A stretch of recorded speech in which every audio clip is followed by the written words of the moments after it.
Mandondombaravarana ny rano amin'ireo faritra iva taorian'Rotsakorana tsy ankiato teto Mahajanga nanomboka ny arivan'ny asabotsy lasa teo. Hibodrano avokoa ireo lalana ifamezivezen'ny mponina. Ny trano sasansasana efa ao anaty rano amin'izao fotoana izao.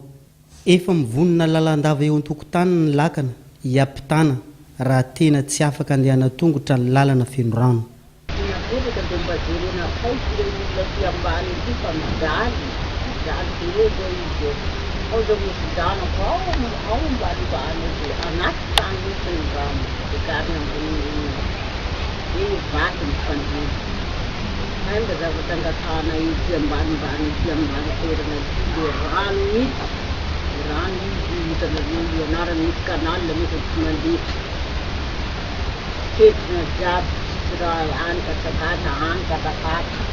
Isan-taona dia toe-javatra tsy mety ahitam-bahaolana eto Mahajanga ny fahadoboan'ny tanàna aty amin'ny toerana iva. Lasibatra amin'io ny fokotanin'ny Tsaranosy-kely, Ambalavola, Aranta, Fiofio ary Mavoky Avaratra.